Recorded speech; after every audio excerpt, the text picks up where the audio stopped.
আমাদের আজকের গল্পটি শোনার আগে কানে হেডফোন লাগিয়ে নিন আর সাথে কিছু টিস্যু পেপার নিতে পারেন, কারণ গল্পটি শুনতে শুনতে হয়তো আপনি কেঁদে দিতে পারেন।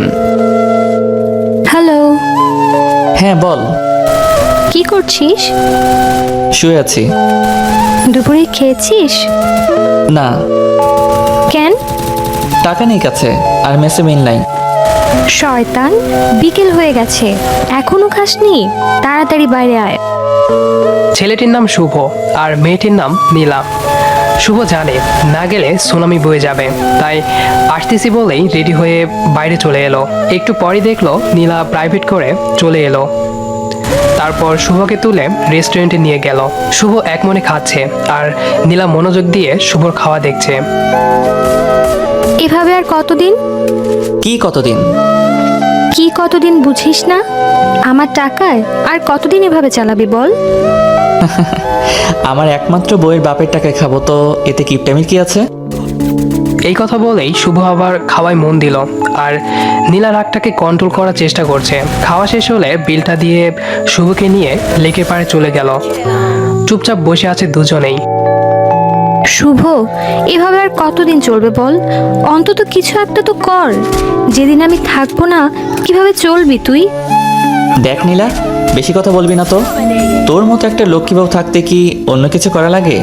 আর তোর বাবার অনেক টাকা, এগুলো খেয়েই তো দুজনে শেষ করতে পারবো না। বয়ে গেছে তোর মতো ছেলের বউ হতে। হবি তো হবি, তুই আমার বউ হবি বলে দিলাম।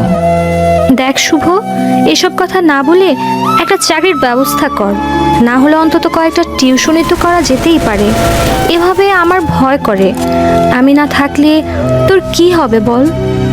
দেখ, এসব চাকরি বাকরি আর টিউশনি কোনোটাই আমার দ্বারা হবে না, এমনই ভালো আছি। পরে বুঝবি এর মজা।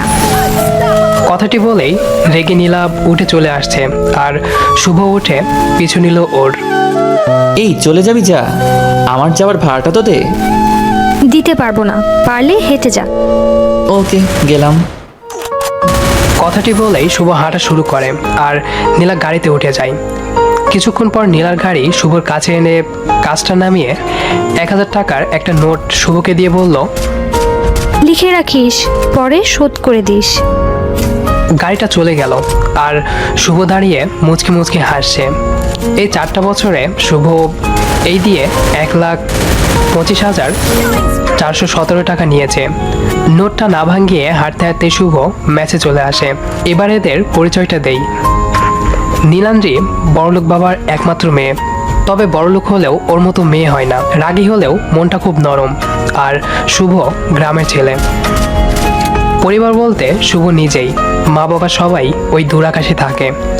অনেক কষ্ট করে ভার্সিটি পর্যন্ত এসেছে। পরিচয় বলতে এতটুকুই। ভার্সিটিতে শুভ একদম বেখেয়ালিভাবে চলতো, উদাসীন। আর এই উদাসীন ছেলেটাকে দেখে নীলার ভীষণ রাগ হতো যে ছেলেটা এমন কেন। তাই শুভর সাথে বন্ধুত্ব করে নীলা। এরপর থেকেই শুভর প্যারা শুরু। শুভ এতটাই উদাসীন যে না খেয়ে থাকবে, তবুও কিছু করবে না। তবে নীলা খুব ভালো, তাই তো শুভর যখন যা লাগে দেয়। আর একসাথে থাকা চলা এটা তো কমন। এই 4টা বছর ধরে শুভর জ্বালাতে নীলা পাগল প্রায়। তবুও কেন জানি শুভকে কিছু বলতে পারে না। ছেলেটা এতিম তো, তাই আর শুভর হাসি দেখলেই নীলা সব রাগ চলে যায়। অপরদিকে শুভ নিজেকে নিজে যতটা না কেয়ার করে, তার চেয়ে বেশি নীলা কেয়ার করে। তাই তো নীলাকে খুব ভালোবেসে ফেলেছে শুভ। অনেক আগেই শুভ বারবারই নীলাকে বলে যে ভালোবাসি, তবে নীলা মজা ভেবে উড়িয়ে দেয়। এভাবেই এক এক করে চলে যাচ্ছে দিন। শুভ চাই চাকরি করতে, তারপর নীলাকে নিজের বউ করে নিতে। তবে আজকালকার দিনে চাকরি মানে যে কি, এটা যারা পড়াশোনা শেষ করেছে শুধু তারাই জানে। অনেক জায়গায় চাকরির ইন্টারভিউ দিয়েছে, তবে আজকাল মামা খালো আর টাকা ছাড়া কিছুই হয় না। তাই তো চাকরিটা আর করা হয় না। চাকরি না হলেও শুভ চুপি চুপি সেই প্রথম থেকেই রাতে 2টো টিউশনি করায়, যা নীলা জানে না। শুভর ইচ্ছে টিউশনি জমানো টাকা দিয়ে বিয়ের পর নীলাকে অনেক বড় একটা গিফট দেবে। শুভ অনেক স্বপ্ন দেখে নীলাকে নিয়ে। বিকালে ম্যাচে বসেছিল, তখনই আবার নীলা ফোন দিল। হ্যাঁ বউ, বলো। দেখ শুভ, সব সময় আমার মজা ভালো লাগে না। মজা না, আমি সত্যি তোকে বউ করে নেব রে। আমার বিয়ে ঠিক হয়ে গেছে।